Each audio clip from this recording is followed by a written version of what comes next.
یسوع مسیح کے خوبصورت اور مبارک نام میں آپ سب کو صلاح و سلامتی حاصل ہو۔ میں شگفتہ نسرین کیتھولک بنیادی مسیحی تعلیم کے پروگرام مکاشفہ کی تشریح و تفسیر کے ساتھ آپ کی خدمت میں حاضر ہوں۔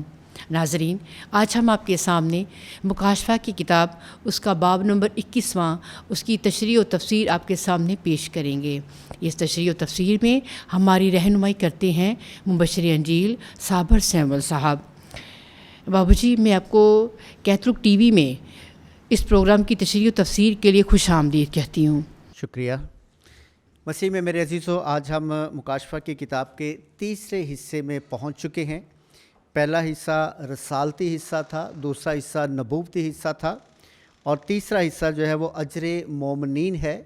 یعنی ہم بار بار مکاشفہ کی کتاب میں سنتے آئے ہیں اجر کی بات، انعام کی بات۔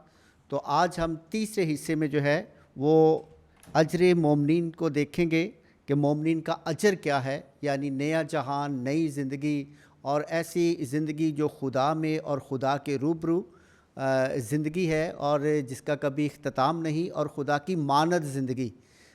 یہ جو ہے وہ پھل ہے، یہ وہ انعام ہے، یہ وہ اجر ہے جس کی مکاشفہ کی کتاب میں بار بار جو ہے وہ ہمیں خوشخبری ملتی ہے۔ تو آئیں آج ہم اس حصے میں شامل ہوتے ہیں۔ یہ دو ابواب ہیں جو آخری ابواب ہیں، یہ اجر مومنین ہے۔ 21واں باب آج ہم اس پر غور و خوض کریں گے۔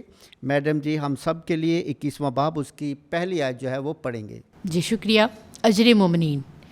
پھر میں نے ایک نئے آسمان اور نئی زمین کو دیکھا، کیونکہ پہلا آسمان اور پہلی زمین جاتی رہی تھی اور سمندر بھی نہ رہا تھا۔ اجر مومنین یعنی مومنین کا، مومنوں کا انعام۔ پھر میں نے ایک نئے آسمان اور نئی زمین کو دیکھا، اس سے نئی عمدہ حالت مراد ہے۔ وہ پہلا آسمان جس کے نیچے پہلے زمین پر خدا کے بندوں پر ظلم ہوتا تھا، تشدد ہوتا تھا، نفرت ہوتی تھی، اور طرح طرح سے انہیں ظلم کے پھندوں میں پھنسایا جاتا تھا، اب وہ جہان نہیں بلکہ نیا جہان ہے، اور سمندر بھی نہ رہا۔ سمندر بھی نہ رہا یعنی جب یہ مکاشفہ کی کتاب لکھی جا رہی تھی تو مقدس یوحنا رسول جو ہیں وہ پتمس کے جزیرے میں تھے، اور جزیرہ کیا ہوتا ہے کہ چاروں طرف سمندر کا پانی ہوتا ہے، اور اس کے اندر مٹی کا ٹیلا جو ہے اسے ہم جزیرہ کہتے ہیں۔ تو ایک طرح سے یہ جو چاروں طرف سے سمندر کا پانی تھا، اس نے مقدس یوحنا رسول کو الگ کیا ہوا تھا، جدا کیا ہوا تھا، وہ مومنوں کے درمیان میں نہیں تھا۔ بے شک وہ سزا کے طور پر پتمس کے جزیرہ میں قید تھا، لیکن اس قید کی حالت میں سمندر کا جو پانی ہے اس نے اس کو مومنین سے اور مسیح کے پیروکاروں سے جدا رکھا ہوا تھا۔ تو لکھا ہے کہ سمندر بھی نہ رہا، یعنی اب ہر طرح کی جدائی جو ہے وہ ختم ہو گئی ہے، مٹ گئی ہے۔ اب کوئی جدائی نہیں ہے، بلکہ خدا کے روبرو سب ایک ہیں، اور خدا کے روبرو بقا کی زندگی کی میراث پاتے ہیں، اور یہی بقا کی زندگی جو ہے وہ سب سے بڑا انعام اور اجر ہے جس پر ہم غور و خوض کر رہے ہیں۔ تو میڈم جی ہم سب کے لیے دوسری آیت پڑھیں گی۔ پھر میں نے مقدس شہر یعنی نئے یروشلم کو خدا کے پاس سے آسمان سے اترتے دیکھا، جو اس دلہن کی مانند آراستہ تھا جس نے اپنے خاوند کے لیے سنگھار کیا ہو۔ تو ہم دیکھتے ہیں کہ مقدس شہر جو ہے وہ یروشلم کو کہا جاتا تھا، خدا کا شہر جہاں خدا کی موجودگی تھی۔ اور پھر ہم دیکھتے ہیں کہ خداوند یسوع مسیح جو ہے اس کی زندگی جو ہے وہ بھی یروشلم میں، اس کا مرنا جی اٹھنا یروشلم میں۔ تو اس طرح سے ہم دیکھتے ہیں کہ یروشلم جو ہے اسے مقدس شہر کہا جاتا ہے۔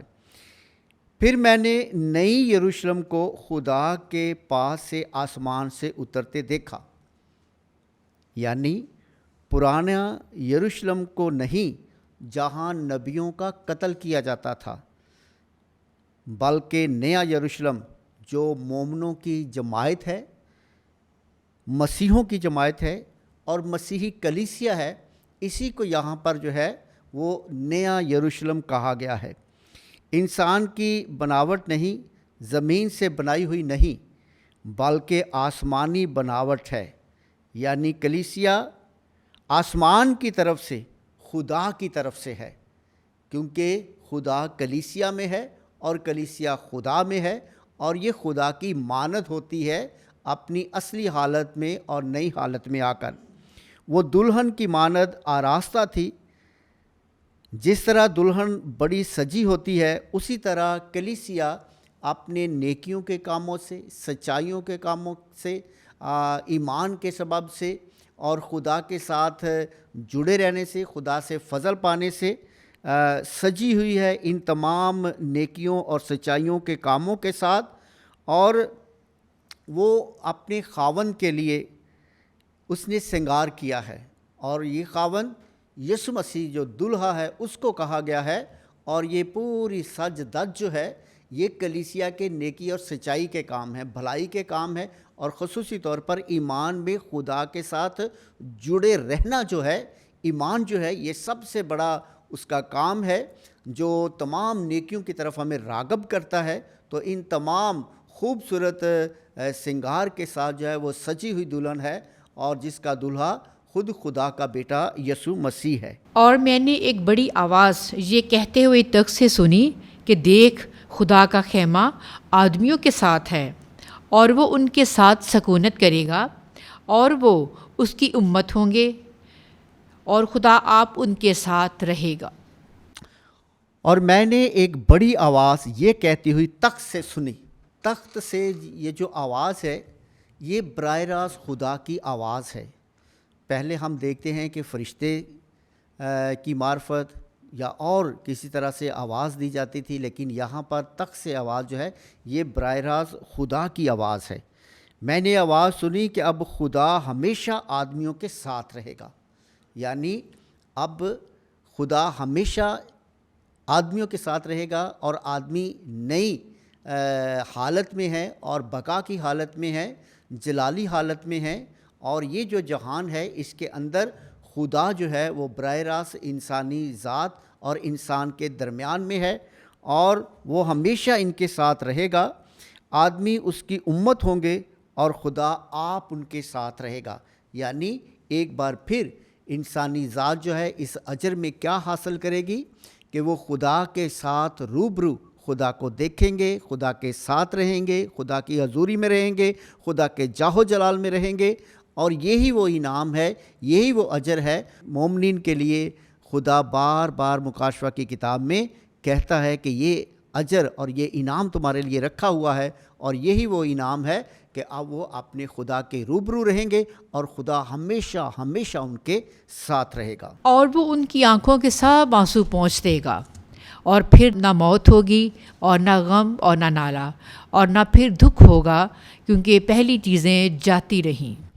ہاں، تو یہاں ہم یکسر جو ہے ایک نئے جہان کو دیکھ رہے ہیں۔ نہ دکھ ہوگا، نہ غم ہوگا، نہ آہ و نالہ، یہ ساری کی ساری چیزیں ہم دیکھتے ہیں کہ اس حالت میں، انسانی حالت میں ہر مومن جو ہے وہ اس سے مقابلہ کرتا ہے اور اس میں مبتلا رہتا ہے، اور مختلف طرح سے ہم جانتے ہیں کہ نیکی اور سچائی کہ جب بات آپ کرتے ہیں تو کتنے دکھوں سے، کرب سے گزرنا پڑتا ہے، مخالفتوں سے گزرنا پڑتا ہے، لوگ طرح طرح سے آپ کے راستے میں روڑے اٹکاتے ہیں، لیکن یہاں جو ہے وہ ایک نئی حالت میں ہے کلیسیا۔ یہاں نہ کوئی دکھ ہے، نہ کوئی غم ہے، نہ کوئی آہ و نالہ ہے، بلکہ جلالی زندگی ہے، اور تمام دکھ ختم ہو گئے اور خوشی سے بھرپور زندگی ہے، اور پھر یہاں موت بھی نہ ہوگی۔ اور ہم جانتے ہیں کہ موت جو ہے وہ کس بنا پر انسانی ذات کو حاصل ہوئی تھی؟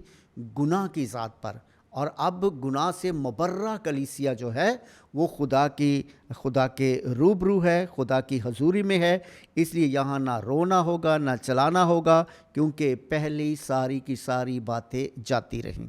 اور خصوصی طور پر ہم مکاشفہ کی کتاب میں ان تمام اذیتوں کے بارے میں پڑھتے ہیں، دکھوں کے بارے میں پڑھتے ہیں، مختلف مصیبتوں کے بارے میں پڑھتے ہیں، کیسے کیسے حالاتوں سے گزرے، لیکن خدا ہمیشہ ان کے ساتھ رہا، اور خدا انہیں تسلی دیتا رہا کہ تمہارے لیے بڑا انعام ہے، تمہارے لیے بڑا اجر ہے، اور آج اس اجر کی حالت میں ہے۔ جب اس کو اجر مل جاتا ہے تو یہ کیسا اجر ہے، کیونکہ نئے یروشلم میں، نئے شہر میں نئی قسم کی زندگی ہوگی، جو بقا کی زندگی ہوگی، جو ہمیشہ کی زندگی ہوگی، اور جو خوشیوں اور شادمانیوں سے بھری زندگی ہوگی، اور یہ خدا کے روبرو کی زندگی ہے۔ یہ نئی زندگی ہے، یہ نیا یروشلم ہے، نئی بات ہے، اور نیا پھل ہے، نیا اجر ہے جو خدا کی طرف سے مومنوں کو دیا جاتا ہے۔ اور اس تخت نشین نے کہا کہ دیکھ، میں سب کچھ نیا بنا دیتا ہوں۔ اور اس نے مجھ سے کہا کہ لکھ، کیونکہ یہ سچ اور برحق ہیں۔ یہاں ہم دیکھتے ہیں کہ پہلے ہم نے دیکھا تھا کہ تخت سے آواز آئی، تو تخت سے آواز آنا بھی خدا کی آواز ہے، اور اب ہے اس تخت نشین نے کہا، جو اس تخت پر بیٹھا ہے، جو اس تخت کا مالک ہے، جو براجمان ہے اس تخت پر، یعنی خدا نے کہا، خدا بولتا ہے۔ یہ 21واں باب جو ہے، پیچھے ایک دفعہ بھی نہیں آیا کہ براہ راست جو ہے وہ خدا بات کرتا ہے، جس طرح میں نے پچھلی آیت میں بھی بتایا کہ وہ کسی کی نسبت سے بات کرتا ہے، کسی کے وسیلے سے بات کرتا ہے، لیکن اس باب میں ہم دیکھتے ہیں، اس آیت میں ہم دیکھتے ہیں کہ خدا براہ راست جو ہے وہ اب بات کر رہا ہے، جیسے باغ عدن میں خدا جو ہے وہ براہ راست اپنی زبان سے، اپنی آواز سے آدم سے مخاطب ہوتا تھا اور اس سے باتیں کرتا تھا۔ اور یہاں 21ویں باب میں بھی ہم دیکھتے ہیں کہ خدا خود جو ہے وہ بات کرتا ہے، پیچھے یا تو آدمیوں کے ذریعے یا فرشتوں کے ذریعے، یا پھر یوحنا بات کرتا تھا، یا یسوع مسیح بات کرتا تھا، لیکن یہاں خدا بات کرتا ہے۔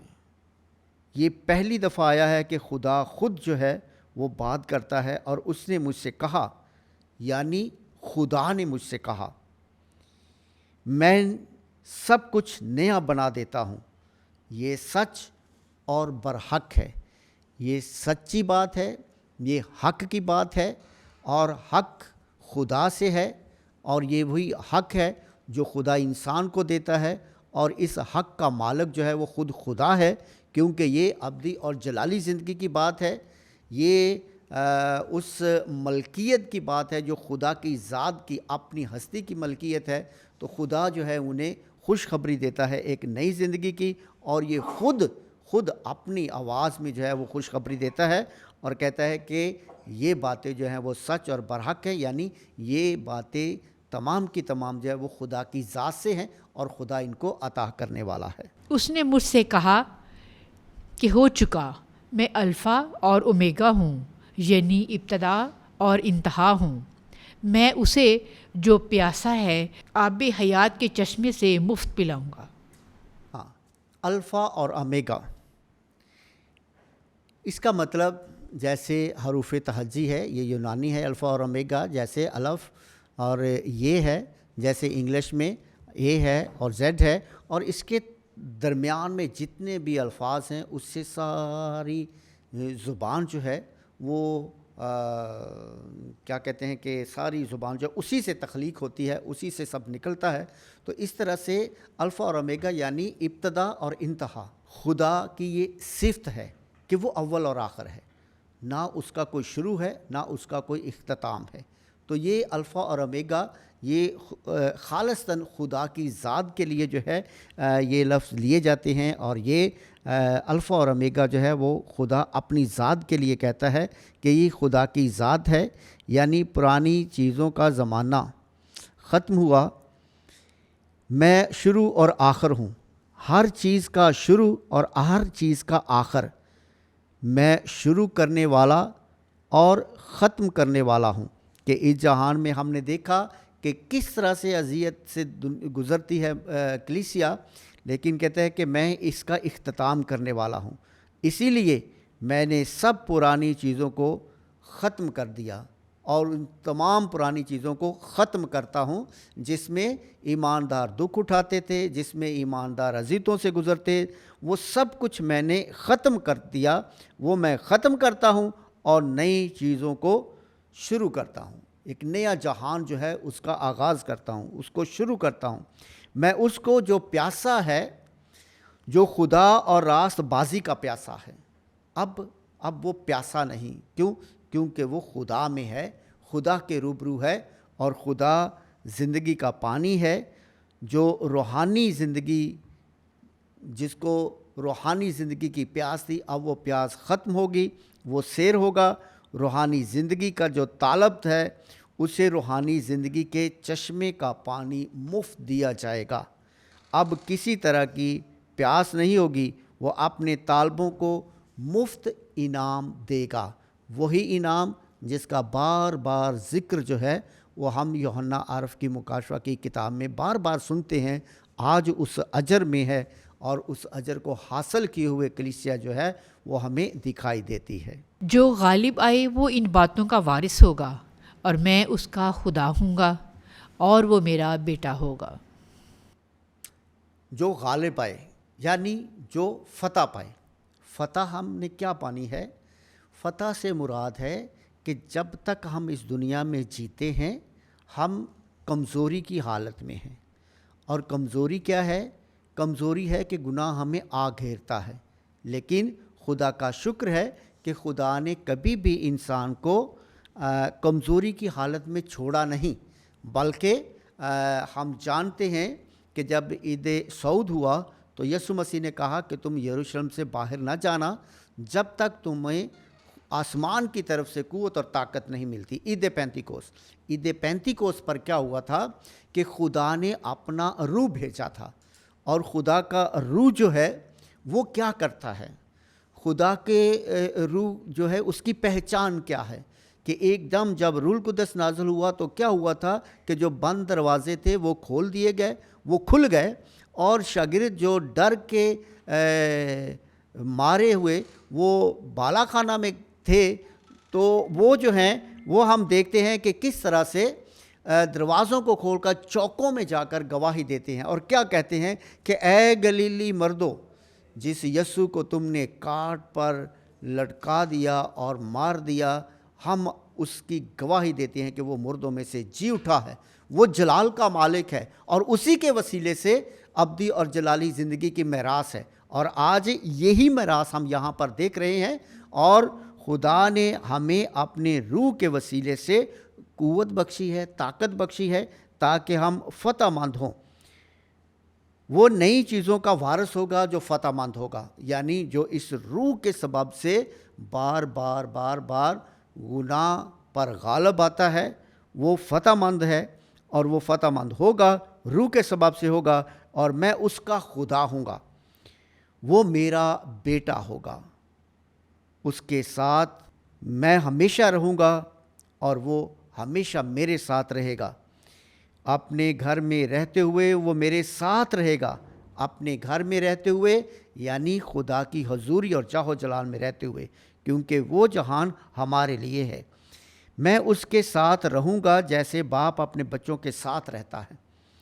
مقدس یوحنا رسول جو ہیں وہ یہاں یہ نہیں لکھتا کہ میں اس کا باپ ہوں گا اور وہ میرا بیٹا ہوگا، بلکہ یہ کہ میں اس کا خدا ہوں گا۔ خدا کو باپ تو صرف یسوع کہتا ہے، کیونکہ صرف یسوع ہی کا وہ حقیقی باپ، اوروں کا خالق ہے، خدا ہے، خلق کرنے والا ہے، وہ مالک ہے، پروردگار ہے، پرورش کرنے والا ہے۔